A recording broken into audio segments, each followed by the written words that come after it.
Subhanahu wa taala, takdir Allah yang sejak azali Allah taala zahirkan, Allah taala jadikan kita dapat sama-sama sambung belajar ataupun ulang kaji ilmu tauhid khasnya dan ilmu agama yang lain amnya. Seperti biasa kita mulakan dengan selawat Ibrahimiyah. Kita baca sama-sama. Allahumma salli ala Muhammad wa ala ali Muhammad kama sallaita ala Ibrahim wa ala ali Ibrahim wa barik ala Muhammad wa ala ali Muhammad kama barakta ala Ibrahim wa ala ali Ibrahim fil alamin innaka Hamidum Majid. Alhamdulillah.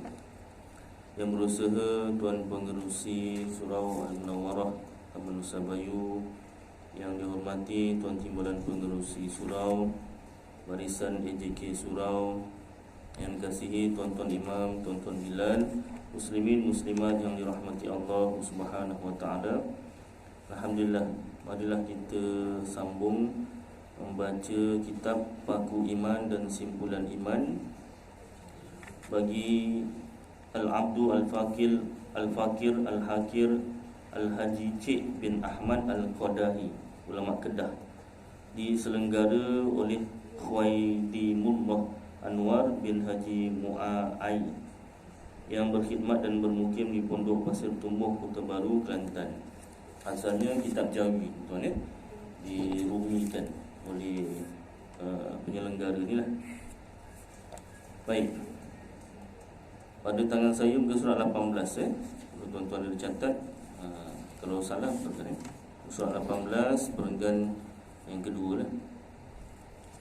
Ini bawah tajuk apa? Mukhalafatuhu lil hawadith, persalahan Allah Ta'ala dengan yang baharu, iaitu Allah Ta'ala tak sama dengan makhluk.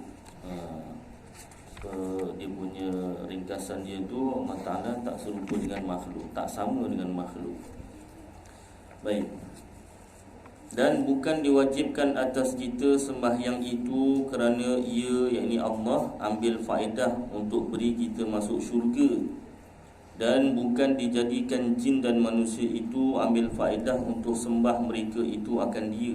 Sebelum tu saya lupa nak cakap, minta maaf, 2 minggu lepas tak dapat hadir. Isteri dengan bapa mentua sakit pula masa yang sama. Petang-petang anak kuliah tu pula baru sakitnya. Jadi minta maaf lah tak dapat hadir. Minggu ni pun saya agak demam sikit ni, tapi takut lama sangat cuti ni kan. Nanti dah masuk Ramadan, biasanya cuti kuliah kan. Nanti saya pula rindu jemaah sini kan. Jadi saya datang je lah sekejap kan. Baik, dan bukan diwajibkan atas kita sembahyang itu kerana ia ambil faedah, iaitu Allah ambil faedah untuk beri kita masuk syurga. Allah Ta'ala mewajibkan sembahyang tu bukan kerana nanti kalau tak sembahyang macam mana masuk syurga, masukkan makhluk aku dalam syurga. Tidak. Dalam kitab tauhid yang lain dijelaskan satu orang Allah Ta'ala beri pahala dan masukkan ke dalam syurga itu fabimahdil fadli, dengan kasih sayang rahmat Allah Ta'ala. Satu orang masuk syurga bukan dengan sebab amalan orang tu sendiri, tidak, dengan sebab kasih sayang rahmat Allah Ta'ala. Dapat pahala dan masuk syurga Dan bukan dijadikan jin dan manusia itu ambil faedah untuk sembah mereka itu akan dia. Bukanlah maknanya Allah Ta'ala jadikan jin dan manusia ni untuk sembah Allah Ta'ala. Maknanya kalau jin dan manusia tak dijadikan, nanti tak ada orang sembah aku, kata Allah Ta'ala. Ataupun aku dah tak dinamakan Tuhan. Tidak. Allah Ta'ala Tuhan walaupun tak ada yang menyembahnya. Baik, dia bukan sama, dia tak sama macam manusia. Yang namanya manusia ni, tak dinamakan bapa kalau tak ada anak. Suami mungkin dia ada isteri, pun tak dinamakan suami kalau tak ada isteri, kan? Dia tak sama Allah Ta'ala. Allah Ta'ala ni walau tak dijadikan makhluk sekalipun, dia tetap Tuhan, dia tetap Maha tinggi, maha mulia. Walaupun tak ada yang memujinya. Maknanya Allah Ta'ala jadikan makhluk tu bukan ambil faedah daripada makhluk, tidak. Tetapi segala kejadian Allah dan segala hukumnya itu mesti ada hikmahnya. Hikmah tu kelebihan, kebaikan di sebaliknya. Dan kebetulannya. Kebetulan tu maknanya betul lah. Maknanya bukan sesuatu yang sia-sia lah. Bukanlah sia-sia tu. Firman Allah Ta'ala, A'udzu billahi minasyaitonir rajim. Bismillahirrahmanirrahim. Wa ma khalaqatul jinna wal insa illa liya'budun. Shadaqallahul azim. Artinya lebih kurang, tiada aku jadikan jin dan manusia melainkan ada hikmah. Jadilah mereka itu menyembah akan daku. Ada hikmah kebaikan di sebaliknya. Maka lam pada liya'budun itu lam darurah. Lam darurah bukan lam ta'lil. Lam ta'lil ni lam kerana, baik disebutkan 27, 26 tadi surah Az-Zariyat ayat 56. 27 tengok bawah tu nota kaki dia. Lam darurah iaitu haraf lam, huruf lam yang menunjukkan makna darurah, iaitu keterpaksaan atau perkara yang diberati atau disungguhi.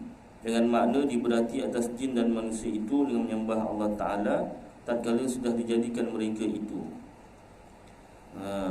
Bukan lam ta'lil. Lam ta'lim 28 situ iaitu haraf lam atau huruf lam yang menunjukkan makna kerana atau sebab sesuatu pekerjaan atau perbuatan. Dengan makna menyembah mereka itu akan Allah Ta'ala kerana telah dijadikan akan mereka itu. Terjemah.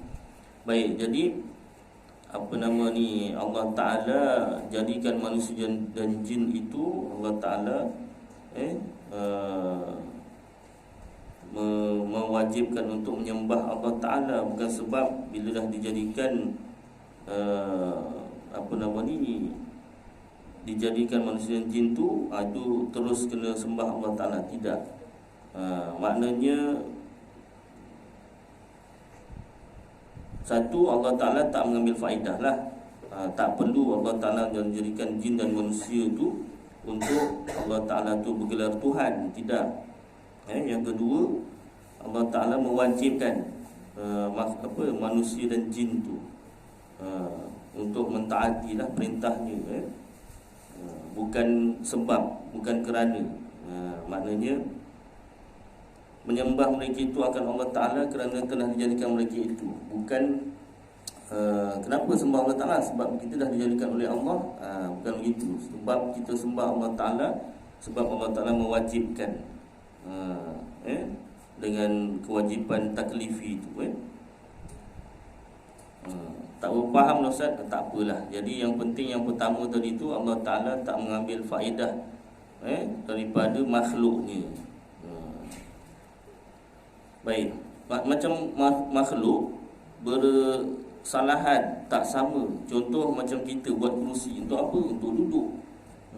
Kalau kita tak buat kerusi, boleh juga duduk, susah sikit lah, bersila kan. Kita buat gelas cawan, kenapa? Untuk mudah minum. Kalau tak ada gelas cawan, boleh juga minum, untuk mudahkan lagi. Ada sebab lah. Ada kita ambil faedah dari apa yang kita jadikan. Allah Ta'ala jadikan makhluknya tak mengambil faedah, tidak mengambil faedah. Dan tiada bersifat ia, iaitu Allah, dengan mana-mana sifat yang baharu. Baharu tu apa? Ada permulaan. Ada permulaan tu apa? Makhluk. Allah Ta'ala tidak bersifat dengan mana-mana sifat makhluk. Dan mustahil lawan mukhalafatuhu lil hawadis, lawan bagi mukhalafatuhu lil hawadis, iaitu mustahil bersamaan Allah Ta'ala bagi segala yang baharu. Sama Allah Ta'ala dengan makhluk. Yang baharu tu iaitu makhluk. Dan pada segala sifatnya, sifat Allah pun tak sama dengan sifat makhluk. Habis Allah berkuasa, kita pun berkuasa juga kan Ustaz, ada tenaga kan. Nama sahaja seolah-olah nama sahaja kita sama. Kuasa Allah, kuasa makhluk Hakikat sebenar tak sama dari segi istilahnya tu tak sama. Maksudnya kuasa Allah menjadikan sesuatu atau menjadikan sesuatu, memberi bekas, ada kesannya. Kuasa makhluk pada zahir sahaja, pandangan mata kasar sahaja. Hakikat sebenar kuasa makhluk tu tak ada memberi bekas pun, tak memberi kesan pun. Nama sahaja sama. Allah mendengar, makhluk mendengar, tak sama. Namanya sama, tapi dari segi hakikat yang sebenarnya itu tak sama. Allah Ta'ala mendengar segala yang wajib akal, mustahil akal dan harus akal. Tak perlukan perantaraan, tak perlukan telinga, gelombang, gegendang telinga, tak perlu. Makhluk, yang namanya makhluk ni mesti dengar gelombang bunyi, itu pun mesti ada tahap kuat dia. Kalau perlahan sangat tak dengar. Tak? Kalau budak kat sekolah kan, cikgu tanya, ada siapa nak tanya? Senyap je semua. Memang itu memang tak ada suara, bukan tak dengar. Ni jawapannya apa? Senyap belakang. Kena sebut nama. Kalau tanya gitu aja tak jawab, betul tak? Bukan awak lah, kawan-kawan awak. Awak jawab. Mat, ni apa mat jawapan dia? Apa? Kurang kuat. Kan? Tak dengar. Dia takut salah. Dia jawab tu macam nak je kan. Baik. Jadi makhluk mendengar perlukan satu, gelombang bunyi. Kedua, perlukan gegendang telinga. Ada telinga, gegendang telinga rosak, ya tak dengar. Jadi pada nama saja sama. Melihat, Allah melihat, makhluk melihat. Allah melihat wajib akal, harus akal. Mustahil akal tak ingat saya, nanti saya maaf balik. Dan melihatnya Allah Ta'ala bukan melalui mata atau perantaraan. Melihatnya makhluk ni yang pada zahir ni pun perlukan cahaya. Cuba blackout gelap, kuliah pun tangguh, tak? Ustaz tak hafal. Ustaz ni buka kitab baru boleh mengajar. Tutup kitab lupa dan tangguh kuliah. Tak hafal. Kena ada cahaya. Kemudian kena ada mata. Retina mata pun nak kena betul kedudukan. Cembung sangat tak boleh, cekung sangat pun tak boleh tu kan. Dah belajar ni kan, sains kan, tentang mata. Ke depan sangat tak boleh, ke belakang sangat tak boleh. Dia betul-betul ke tempat dia. Salah tempat dah tak nampak, ataupun rabun. Baik. Jadi pada nama saja sama, dari segi hakikat sebenar tak sama sifat Allah dengan sifat makhluk. Maknanya tiada ada suatu benda yang menyamai Allah Ta'ala pada sedia kala dan sentiasa. Tak ada suatu benda pun kat dunia ni, senang cerita, selain Allah Ta'ala, tak ada yang sama dengan Allah Ta'ala pada sedia kala. Sejak makhluk belum ada lagi, hanya Allah Ta'ala yang ada saja. Itu dipanggil sejak azali atau qadim. Masa tu pun makhluk belum ada, tak ada yang menyamai Allah. Dan sentiasa sampai bila-bila makhluk dah ada, sebanyak-banyak makhluk ni pun tak ada yang sama dengan Allah Ta'ala. Maka mustahil ia jirim yang memenuh lapang pada zatnya. Mustahil maknanya tak diterima akal. Ia, yakni Allah Ta'ala, jirim. Jirim ni objek lah, benda yang memenuh lapang pada zatnya, yang memerlukan ruang dan tempat. Allah Ta'ala tidak memerlukan ruang dan tempat macam kita. Kita perlukan ruang dan tempat. Sempit sikit dah tak selesa, ya tak? Baik. Jadi Allah Ta'ala tak sama dengan itu. Sebab kita nak belajar tentang sifat-sifat Allah, kita belajar juga tentang sifat-sifat makhluk. Supaya apa? Supaya dapat perbandingan. Kalau tak susah nak terangkan, nak memahami sifat-sifat Allah. Jadi bila kita faham sifat-sifat makhluk, maka kita boleh buat perbandingan. Perbandingan macam mana Allah Ta'ala tu tak sama dengan kita. kita macam ni, macam ni, macam ni sifat kita. Allah Ta'ala tidak seperti itu, tidak seperti itu, tidak seperti itu, Dan mustahil ia, yakni Allah, jisim yang latif, objek yang halus, yang tiada memenuh lapang, yang tak perlukan ruangan dan lapangan. Contoh seperti cahaya, Allah Ta'ala tu bukan cahaya. Dan zulmah, kegelapan, Allah Ta'ala pun bukan kegelapan. Dan seperti malaikat, malaikat tu dijadikan daripada cahaya, boleh tembus, tak payah buka pintu nak masuk rumah orang, nak masuk masjid, dia tak buka pintu, bisa Assalamualaikum. Kalau dia pergi salam, ustaz pun tabu juga lagi, ya tak? Kita tak biasa, kita biasa nampak manusia, sekali nampak malaikat. Malaikat ini, contoh dalam kitab itu hari ada apa, masjid dekat IPDJP tu panggil, dia suruh ceramah Isra Mi'raj. Saya bacakan kitab Kifayatul Muhtaj. Kifayatul Muhtaj tu kisah terperinci daripada awal Isra sampailah Mi'raj penghujungnya. Jadi dia bagi masa 9 sampai 9.20 lah lebih kurang itu habis. 9.20 tu sampai pukul 10. Pukul 10 dia orang dah bertugas. Setiap hari Khamis dia ada ceramah dia. Saya ni bukan dah penceramah mingguan kat situ, tidak, backup dia. Kalau ustaz-ustaz dia tak dapat hadir ke apa, ustaz boleh tak? Boleh. Saya kira backup je. Time ada ustaz dia yang dipanggil tu ada hal, tak dapat nak apa ceramah, barulah panggil saya. Tak apalah kan. Jadi apa nama ni, dalam masa 40 minit tu tak dapatlah habis satu buku tu, sebab dia perinci. Setiap satu apa nama, walaupun dia satu malam, tapi setiap peristiwa yang berlaku tu pada Rasulullah sallallahu alaihi wasallam, daripada mula-mula Isra sampailah habis Mi'raj, sampailah kembali semula ke bumi, itu diceritakan dalam kitab tu. Nipis je kitabnya, tapi macam ni lah kitabnya. Tapi persoalan kertas A4, tulisannya rapat-rapat, maknanya panjang juga ceritanya. Jadi dalam masa 40 minit tu kurang dapat 2-3 muka surat je. Saya bacakan. Biasa orang ceramah tak baca kitab. Saya jenis yang baca kitab. Sebab tu jarang orang panggil saya ceramah. Tak kira lah Maulid Rasul ke, Isra Mi'raj ke, apa Nisfu Sya'ban ke, mesti bawa kitab. Pasal apa? Satu, takut tersalah, terlupa kan. Terlupa ke, tersalah apa nama ni, maklumat ke apa, payah. Dia bacakan kitab. Jadi apa nama ni, balik ceritanya tadi apa, lupa pula. Itulah ujung sangat, pangkalnya hilang. Apa nak cerita tadi? Malaikat. Ya Allah, jauhnya pergi. Aduh, hai.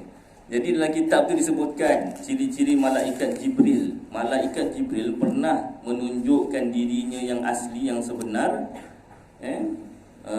kepada Rasulullah SAW. Besarnya macam mana? Malaikat Jibril ni ada 60 sayap. 60 sayap. Taklah banyak sangat 60. Banyak juga 60 sayap. 60 sayap. Satu sayapnya tu besarnya macam mana? Antara barat dan timur. Tu baru satu. Dia 60 kali. Kalikan aja lah, barat timur darab 60. Dia besar ni kan. Dia tunjukkan rupanya yang asli kepada Rasulullah SAW. Masa tu Rasulullah di gua Jabal Nur. Jabal tu gunung lah, Gunung Nur. Rasulullah diri, nampak kelipat Jibril alaihissalam, pingsan Rasulullah SAW. Pingsan. Itu Rasulullah tu pingsan kalau kita meninggal terus kan. Alhamdulillah dari punya besar. Kali kedua semasa nak pergi ke Sidratul Muntaha. Malaikat Jibril menunjukkan rupanya yang asli juga. 2 kali Rasulullah nampak, maksud tak pingsan lah, yang kedua dah tak pingsan. Baik, malaikat. Jadi cerita malaikat, kamu balik sini. Allah Ta'ala bukan malaikat, cahaya. Dan mustahil ia jauhar. Walaupun malaikat tu besar, Allah Ta'ala bukan malaikat. Dan tak boleh kita kata Allah Ta'ala ni Kalau malaikat pun dah besar macam tu, Allah Ta'ala tu lagi besar. Kalau kita kata Allah Ta'ala tu lagi besar dari segi saiz, salah. Sebab Allah Ta'ala tak bersaiz. Besarnya Allah Ta'ala tu kita sebut Allahu Akbar, Allah Maha Besar. Bukan saiznya besar, tapi kemuliaannya, ketinggiannya, sifat ketuhanannya tu. Bukanlah Allahu Akbar, Allahu Akbar azan tu 4 kali dilaungkan Allah Maha Besar, Allah Maha Besar, Allah Maha Besar, Allah Maha Besar, satu hari 5 kali. Bukanlah makna Allah Maha Besar tu saiz Allah tu besar. Tidak. Jangan kita salah faham. Allah Maha Besar maksudnya besar dari segi kemuliaannya, ketinggiannya, darjat ketuhanannya. Ataupun boleh juga kita maknakan Allah Ta'ala yang menjadikan segala makhluk. Itu makna Allah Maha Besar. Dan mustahil ia jauhar firdu atau farad. Macam pernah baca lah yang ni ke belum? Belum tak apalah. Yang saya tanda belum. Tak apa, sambung mungkin kat tempat lain. Dan mustahil ia, yakni mustahil Allah Ta'ala jauhar farad. Kalau saya belajar kemarin, jauhar farad, kitab ni sebut jauhar firdun. Artinya suatu benda yang sangat halusnya, yang tiada menerima bahagi. Kalau kita kata dalam ilmu sains, oh ya, saya tak bawa pen masa tu, dah baca ni sampai sini sampai muka 19 bawah tu saya tanda pakai kuku itu baru nampak. Tapi tak apalah, ulang lagi sikit tiada menerima bahagi. Kalau bahasa sains kita panggil atom.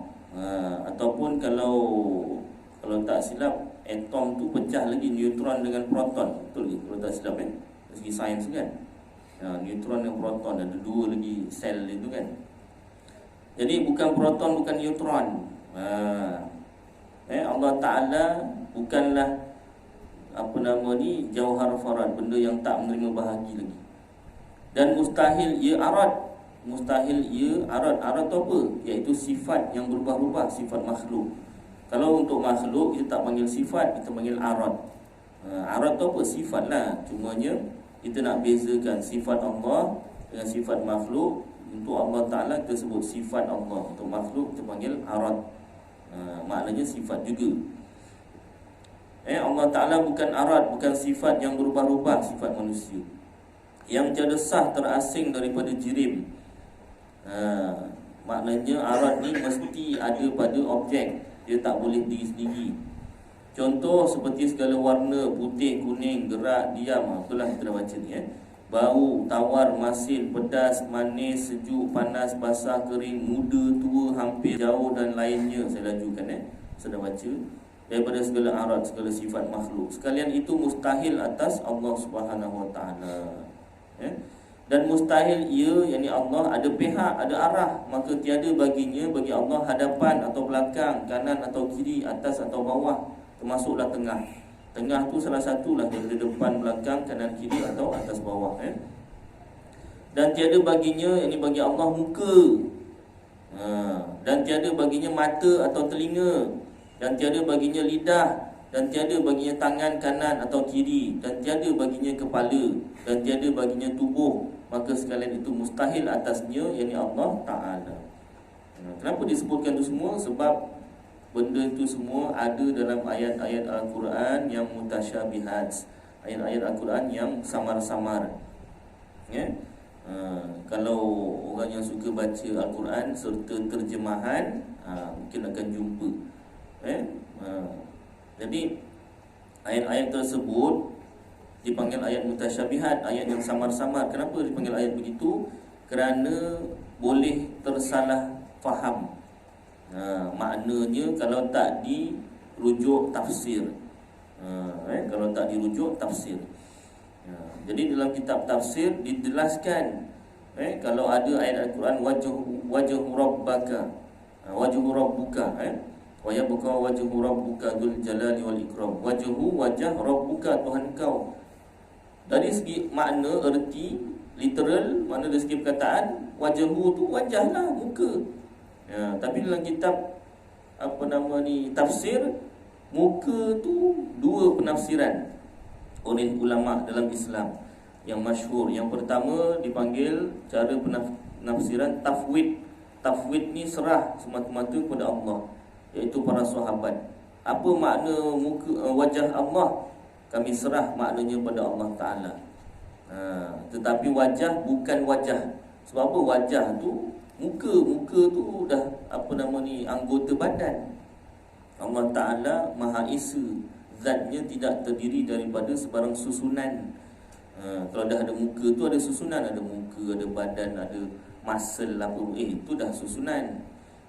Allah Ta'ala tidak terdiri dari sebarang susunan. Itu esanya Allah Ta'ala, sifat wahdaniyah Allah Ta'ala. Kemudian ada ayat Al-Quran, yadullahi fawqa aydihim, tangan Allah di atas tangan mereka.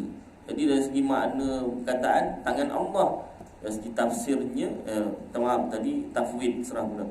Penafsiran yang kedua dipanggil takwil. Takwil ni pindahkan makna yang sesuai. Sesuai menurut apa? Bukan menurut hawa nafsu penafsir. Sesuai menurut ayat Al-Quran yang lain, iaitu walam yakul lahu kufuwan ahad. Dan walam, wa dan lam tidak, yakun adalah, lahu baginya, yakni Allah, lahu kufuwan, kufu sama, sesuatu yang sama. Contoh, ahad, sesuatu pun. Allah tak serupa dengan sesuatu pun. Dan sesuai dengan ayat Al-Quran, laisa kamithlihi syai', laisa tiadalah ka seperti, mithlihi contohnya, syai' akan sesuatu. Sama juga Allah Ta'ala tak ada sama dengan sesuatu apa pun. Jadi pentakwilan, perpindahan makna yang sesuai itu sesuai dengan ayat Al-Quran yang lain, dipanggil ayat muhkamat. Baik, kemudian ada juga ayat Quran yang lain, Allah Ta'ala menjadikan Nabi Adam dengan tangan kanannya. Ada banyak lagi ayat-ayat Al-Quran mutasyabihat, yang samar-samar, yang menunjukkan seolah-olah Allah Ta'ala tu ada anggota badan. Jadi semuanya ditafsirkan dengan dua penafsiran oleh para ulama. Ulama mutaqaddimin, iaitu para sahabat, dan mutaakhirin, ulama yang terkemudian. Dan mereka mentafwid tu satu serah pada Allah lah. Itu paling selamat. Yang takwil ni pun selamat juga. Kenapa? Sebab sesuai dengan ayat Al-Quran yang lain. Maka sekali itu mustahil atasnya, yakni Allah Ta'ala. Baik, maka barang siapa iktikad, percaya Allah Ta'ala ada tangan dengan tiada takwil tafsili. Apa dia takwil tafsili? Satu nota kaki, bukan satu ni, 30. 30. Baik, 29, tengok dulu 29. Takwil tafsili itu murad yang dikendaki dengan tangan itu kuasa. Makna tangan itu ditafsirkan dengan kuasa. Tangan Allah, yakni kuasa Allah. Takwil ijmali itu kita tidak tahu apa maksudnya. Kita tu bukan kitra tu, dia tambah satu huruf tu, R tu, kalau tuan-tuan ada pen ke pensel, potong, boleh potong. Tidak tahu apa maksudnya, serah kepada Allah. Ini takwil ijmali. Dalam kitab ni disebut takwil ijmali.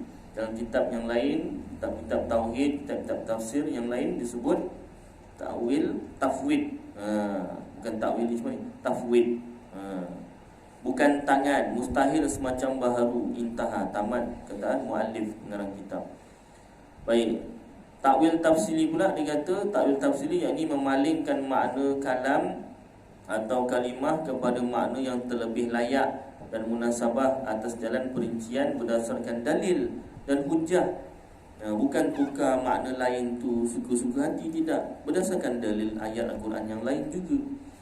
Atau ijmali, takwil ijmali 31 nota kaki dia, yakni tiada memalingkan makna kalam atau kalimah kepada makna yang terlebih layak dan munasabah, tapi tawakuf, berhenti dan menyerahkan maknanya kepada pengetahuan Allah Ta'ala. Ini sama dengan yang 29 tadi, kan? Yang 29 tu diterangkan dua-dua, 30 dengan 31 diterangkan satu persatu. Jadi barang siapa iktikad, percaya, yakin dalam hati Allah Ta'ala ada tangan, sebab dia baca Al-Quran dan dia baca terjemah. Ini sebenarnya kita nampak dari satu sudut bagus, iaitu kita tahu makna Al-Quran. Jadi kita tu taklah baca aja macam burung kakak dua, tapi tak tahu makna, kan? Tapi dari satu sudut yang lain, yang lebih bahaya lagi, iaitu orang membaca Al-Quran dan membaca terjemahan tanpa penafsiran. Lalu bila sampai ayat yadullahi fawqa aydihim, tangan Allah di atas tangan mereka, tiada penafsiran, tiada penerangan lanjut, dia boleh tersalah faham, tersalah iktikad, tersalah percaya. Dia ingat Allah memang ada tangan. Sebab yang dibaca tu ayat Al-Quran, firman Allah, Allah Ta'ala sendiri yang kata dia ada tangan. Takkan kita nak tukar? Allah Ta'ala memang ada berfirman yadullah. Perkataan yadullah tu memang ada dalam Al-Quran, tak boleh dinafikan, tak boleh dibuang walau satu huruf dalam Al-Quran tu. Tetapi makna sebenarnya tu bukan tangan. Mana boleh kita tukar-tukar? Kenapa tak boleh? Yang suruh tukar tu pun Allah Ta'ala juga dalam ayat yang lain. Ada dalam ayat yang lain Allah Ta'ala, saya lupa ayatnya panjang, Allah Ta'ala memberi gambaran bahawasanya Allah Ta'ala memberi kefahaman kepada orang yang boleh memahami ayat Al-Quran tu lah. Nanti saya bawakan, saya cari balik, lupa makna dia, lupa ayat itu, jadi malah ada doa daripada Rasulullah SAW sendiri mendoakan sahabat supaya faham takwil. Macam Imam ada baca tadi dalam doa tu, Allahumma faqihu fiddin, Allah Ta'ala, ya Allah, fahamkanlah aku akan agama. Dan takwil lupa pula. Apa Imam tadi doanya? Allahumma faqihu fiddin wa'allimna ta'wil, dan pandaikanlah kami akan takwil. Itu doa daripada Rasulullah SAW sendiri mendoakan sahabat.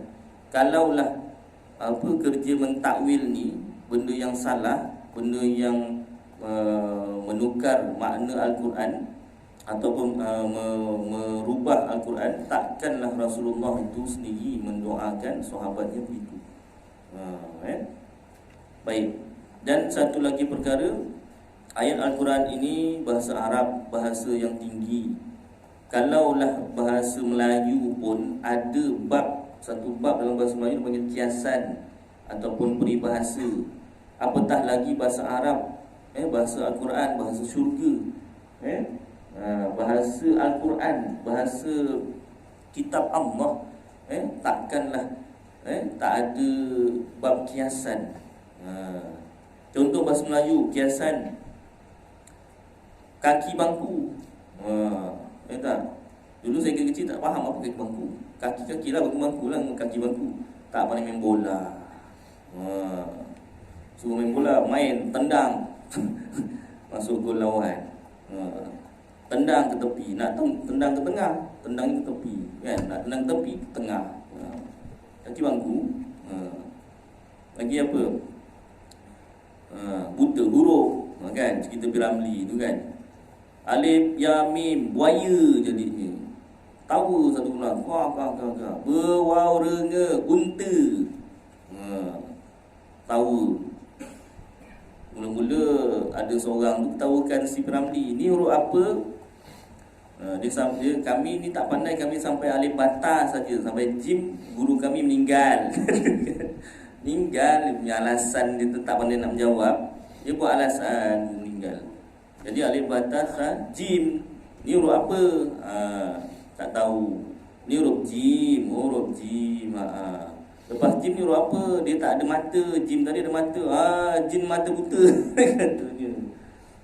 Salah, ni huruf ha. Aku tahu ada seorang warga emas kan, tahu.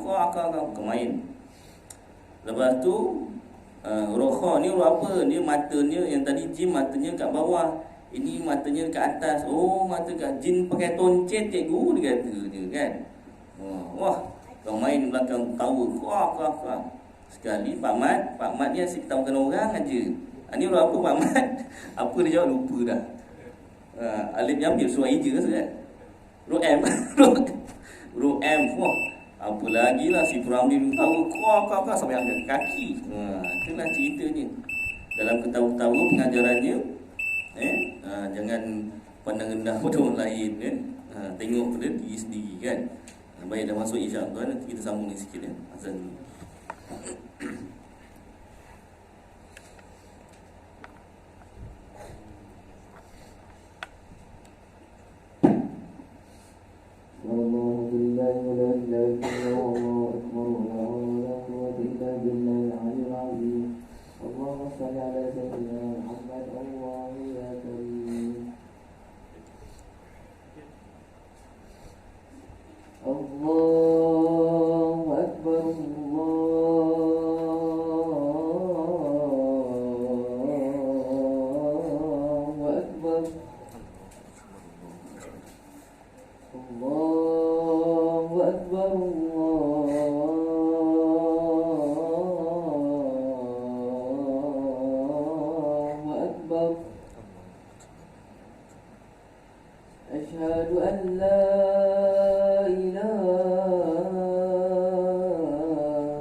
Tapi nak lagi bagus, bacalah kitab tafsir. Kebanyakan kitab tafsir bahasa Arab Ustaz, ada yang sudah diterjemah ke bahasa Melayu. Terjemahan tafsir Al-Quran. Macam orang yang tak pandai bahasa Arab macam saya ni, kitab-kitab Arab biasa bahasa Arab tak ada baris. Jadi boleh beli terjemahan tafsir. Contoh terjemahan kitab tafsir Ibnu Katsir. Ada satu hamba Allah hadiahkan untuk Masjid Kampung Kopok Baru Pasir Kudang, RM700.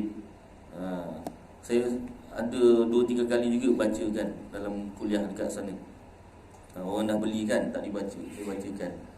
Kemudian Saya bacakan ayat-ayat mutasyabihat. Yadullahi fawqa aydihim wa yabqa wajhu rabbuka. Ayat-ayat Ar-Rahman wa 'alal arsy istawa. Tengok sendiri dalam kitab tafsir tu apa maknanya. Dan boleh juga tuan-tuan beli kitab terjemahan tafsir Marahul Labid atau Tafsir Munir bagi Syekh Nawawi Al-Bantani, ulama Banten, Indonesia. Syekh Nawawi Al-Bantani ni dia mengarang berpuluh-puluh buah kitab. Setiap kitabnya yang dikarang bahasa Arab. Dia tu orang Indonesia, orang bahagian Jawa Timur, tapi setiap kitabnya bahasa Arab. Ulama-ulama Arab pun menyanjung dia sebagai ulama yang masyhur lah, ulama yang dipandang tinggi oleh orang Arab sendiri. Malah ada yang menggelarnya sebagai wali. Kenapa? Pernah satu ketika dia mengajar di Masjidil Haram, mengajar ilmu agama. Nak beritahu tentang masa tu bab makanan yang haram dimakan, yang halal dimakan. Jadi dekat Arab tak ada belut. Dekat tanah Nusantara ada belut. Jadi nak cerita belut tak haram dimakan, dia sama macam ikan. Susah nak diterangkan orang Arab. Belut kan macam ular. Jadi orang Arab kata, ular ni bukan ikan. Dia macam ular tapi dia ikan, ada insang semua. Tak percaya. Luar belut, ambil belakang je. Waliullah. Habis ngajar-ngajar terangkan tak faham kan? Jap. Ambil belut. Tak datang dari mana? Luar belut betul. Itu satu peristiwa sampai orang menggelarkan dia waliullah, wali Allah. Saya pergi belakang, tak keluar apa. Barangkali nyamuk ada. Baik. Jadi baca, kalau tuan-tuan nak boleh, tuan-tuan beli, boleh baca. Cuma kalau ada yang tak faham tu kena tanyalah. Terjemahan tafsir. Kalau yang asal bahasa Arab tu puluh-puluh je harganya, tapi kalau yang dah terjemahan dia beratus lah. Macam tafsir Ibn Katsir tu kan 700. 700 tu lebih murah daripada handset. Saya berani jamin handset saya yang Redmi 8 ni pun cari casing dah tak jumpa, dah tak jual. Pergi kat Al-Ikhlas Gadget, ada tak Redmi 8 punya kap? Redmi 8 ya? Dah tak ada lah. Dah tak ada. Lama punya handset, masa beli dulu 500. Maknanya nak cerita handset sekarang kurang-kurang 1000 ke atas. Kalau ratus-ratus ni budak punya lah, boleh lah kan. Maknanya nak cerita kitab terjemahan tafsir pun harga 700 tu banding dengan handset murah lagi. 700 tak? Alah 700. Handset boleh beli 1000. Baik. Itu untuk kita memahami Al-Quran. Handset boleh juga, bagus, penting juga kan. Tapi maknanya kalau kita betul-betul nak memahami Al-Quran, itulah caranya. Belilah kitab terjemahan tafsir. Kalau pandai bahasa Arab, dia beli kitab tafsir betul lah, yang Arab betul. Banyak lagi kitab-kitab tafsir, yang tafsir Tabari, tafsir Futuhatul Ilahiyah, banyak. Tinggal beli saja. Ulama-ulama dah menghempas pulas menyediakan kitab tafsir, memerah otak untuk memahami, untuk mudah kita memahami apa makna sebenar setiap ayat Al-Quran tu. Kita dah tinggal beli baca je. Jangan pula kita mempertikai pula tafsir-tafsiran para ulama. Baik, sambung sini. Dan mustahil di sebelah mana-mana pihak bagi jirim. Jadi Al-Quran pun bahasa Arab ada juga kiasan dia. Jadi Allah Ta'ala tak diterima akal berada di sebelah mana-mana pihak bagi jirim, mana-mana arah bagi jirim. Maka tiada ia di sebelah hadapan kita. Allah tu bukan depan kita, dan tiada ia belakang kita, dan tiada ia di sebelah atas kita, dan tiada ia di sebelah bawah kita. Kerana sekalian itu mustahil. Allah Ta'ala tak bertempat. Maka barang siapa iktikad, barang mana kita berhadap Allah Ta'ala di situ dengan tiada takwil tafsili atau ijmali, tiada makna lain, memang sebenar, memang dia kata, dia yakinlah hati memang Allah Ta'ala tu kat mana-mana, yang secara kafir orang itu. kitab ni apa lah, main kafir-kafirkan orang je. Ini cerita bab tauhid. Kalau bab fikih, bab hukum hakam, dia ada wajib, sunat, harus, mustahil, mustahil pula, makruh, haram. Kalau kitab tauhid, dia ceritanya Islam, kafir, iman, kufur. Itu memang itu judul hukumnya. Jadi fahaman yang betul iman, Islam. Fahaman yang salah kafir, murtad. Itu sahaja. Bukanlah maknanya mengkafir-kafirkan orang. Tidak. Kita belajar ni pun bukan untuk mengkafirkan orang, nak cek iktikad orang. Kau percaya macam mana? Allah Ta'ala ke depan ke belakang? Soalan dia depan ke belakang? Padahal dua-dua salah. Depan salah, belakang pun salah. Kan? Dua-dua salah. Nak ngenakan orang. Kita belajar bukan nak macam tu. Kita belajar untuk semak. Ini pun bukan belajar ni ulang kaji. Mari surah agama dah belajar, ulang kaji, mantapkan, ingat balik supaya kita sendiri, akidah kita tidak tercebur ke dalam akidah yang salah. Dan kita boleh sampaikan kepada isteri, atau yang ramai isteri-isteri, anak atau anak-anak, kawan-kawan, jiran-jiran. Baik. Dan mustahil ia bertempat, tak diterima akal ia bertempat. Kenapa kita main akal-akal, Ustaz? Akal kita tu berpandukan dalil Quran juga. Akal yang sihat dipandu dengan Al-Quran, dalil Quran, hadis. Tak boleh kita nafikan akal. Akal digunakan untuk memahami sifat-sifat makhluk, sifat-sifat Allah, tetapi berpandukan juga Quran dan hadis. Dan mustahil ia bertempat, tak diterima akal ia, yakni Allah, bertempat. Maka tiada ia di atas langit, dan tiada di atas arash, dan tiada ia di luar alam, dan tiada ia di dalam alam. Formula ni kena masukkan, pahatkan, ditanam dalam hati kita, iktikad kepercayaan Allah Ta'ala tiada di atas arash. Kenapa? Nanti kita baca Al-Quran akan jumpa ayat Ar-Rahmanu 'alal arsy istawa. Ar-Rahman, yakni Allah yang bersifat Ar-Rahman, 'alal arsy, di atas arash, duduk bersemayam. Itu makna dari segi perkataan. Dari segi tafsir, maknanya Allah Ta'ala menguasai arash. Bukanlah Allah Ta'ala duduk bertinggi di atas arash itu, tidak. Itu sebab ilmu tauhid fardu ain, ilmu tafsir fardu kifayah. Nak memahami Al-Quran itu boleh, tapi syaratnya kena lalu dulu, belajar dulu ilmu fardu ain, iaitu tauhid.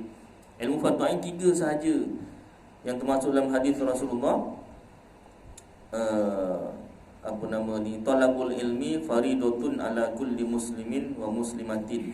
Talabul ilmi, menuntut ilmu itu faridatun, fardu ain, ala kulli muslimin, ke atas setiap orang Islam, lelaki dan perempuan. Dalam syarah hadis, hadis kena rujuk syarah hadis pula. Al-Quran rujuk kitab tafsir, hadis rujuk syarah hadis. Dalam kitab syarah hadis, makna fardu ain tu, ilmu yang fardu ain tu apa? Ada 3 sahaja. Ilmu tauhid, ilmu fikih, ilmu tasawuf. Ilmu fikih tu termasuklah ibadat, munakahat, muamalat, jinayat, faraid, dan ilmu tasawuf. Selain 3 ilmu ni fardu kifayah. Ilmu tafsir, ilmu hadis, ilmu mustalah hadis, termasuklah ilmu BMBI, Math, Science dan sebagainya, tu pun fardu kifayah juga. Jadi kalau kita terus belajar yang fardu kifayah, yang fardu ain kita tinggal, tak lalu, tak belajar, nescaya jadi susah atau jadi salah faham. Baik. Dan tiada ia, ini Allah, di luar alam, dan tiada ia di dalam alam, dan tiada ia penuh alam, sepenuh-penuh alam pun tidak. Kerana sekalian itu mustahil. Fahaman yang mengatakan Allah Ta'ala berada di mana-mana pun salah. Itu maknanya lain. Maksud saya tu Allah Ta'ala tak bertempat. Kalau seseorang dikata Allah Ta'ala berada di mana-mana, dengan keyakinan dalam hati Allah berada di mana-mana tu, maknanya Allah Ta'ala tak bertempat, dia selamat. Orang lain yang mendengar tu bahaya. Sebab orang lain tu barangkali dia ingat memang Allah Ta'ala tu kat mana-mana. Kenapa tak boleh Allah Ta'ala berada di mana-mana? Satu, Allah Ta'ala memerlukan tempat, dah mengambil faedah daripada makhluknya. Yang kedua, boleh terjadi kalau Allah kat mana-mana, termasuk tandas. Tandas tu tempat juga. Jadi tak boleh diterima fahaman Allah Ta'ala berada di mana-mana atau perkataan begitu. Kalaulah seseorang berkata begitu, dalam hatinya mengatakan Allah Ta'ala di mana-mana tu, maknanya Allah tak bertempat, diri sendiri dia tu selamat, orang lain yang dengar tu takut tak selamat. Jadi langkah selamat, jangan cakap Allah berada di mana-mana. Maka barang siapa iktikad, percaya, yakin dalam hati Allah Ta'ala itu duduk atas arash dengan tiada takwil, tafsili atau ijmali. Ni dek kerana membaca Al-Quran dengan terjemahan lah ni. Dan dia pun faham memang macam tu, nescaya jadi kafir orang itu kerana menafikan mukhalafatuhu lil hawadith. Menafikan sifat, salah satu sifat Allah, iaitu persalahan Allah Ta'ala dengan yang baharu. Sebab yang namanya duduk tu mesti ada punggung, mesti ada tempat. Kalau saya letak kepala saya atas kerusi, Ustaz duduk Ustaz, saya tengah duduk ni. Dah Ustaz dah kenapa? Ustaz demam ke apa ni?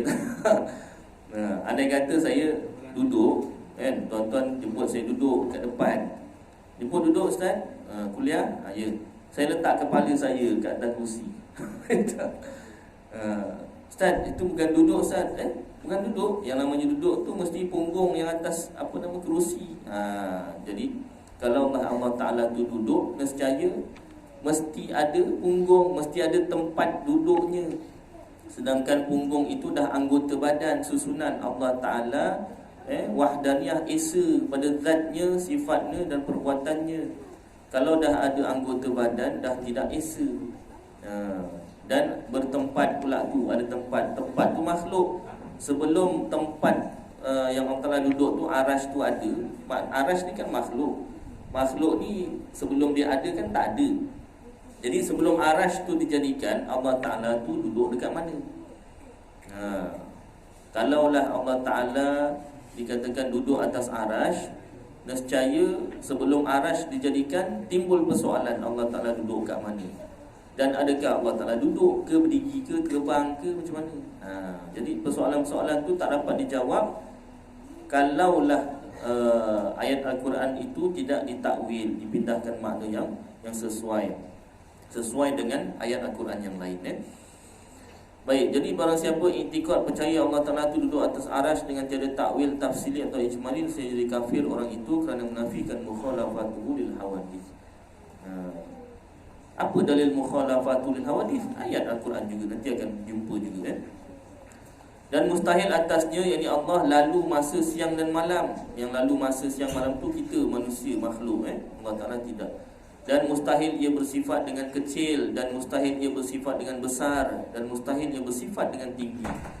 Habis Allah Maha Besar. Adapun kita kata Allah yang Maha Besar dan Allah yang Maha Tinggi, maka iaitu besar martabatnya, tingkatannya, dan tinggi martabatnya.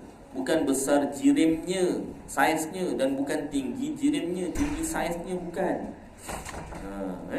Itu tadi yang kita dah sebutkan.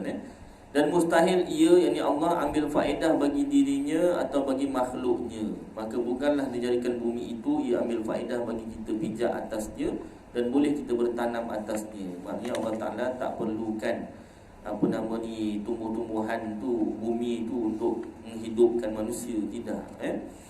Dan bukanlah dijadikan hujan itu ia ambil faedah bagi tumbuh-tumbuhan. Tak mesti Allah Ta'ala turun hujan barulah ada tumbuh-tumbuhan, tidak.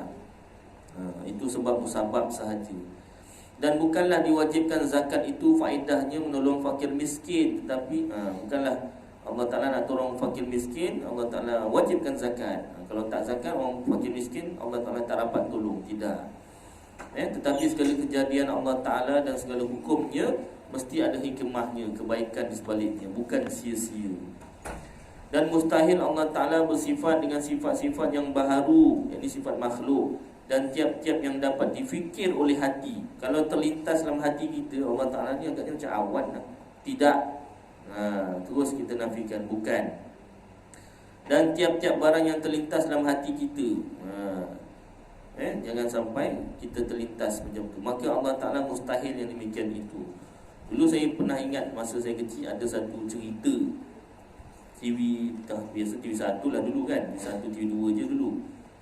Ada satu cerita, dia buat pada malam hari, ada nama Allah warna putih keluar cahaya, lalu membaca ayat Al-Quran, A'udzubillahi minasyaitonirrajim, digambarkan tu Allah Ta'ala.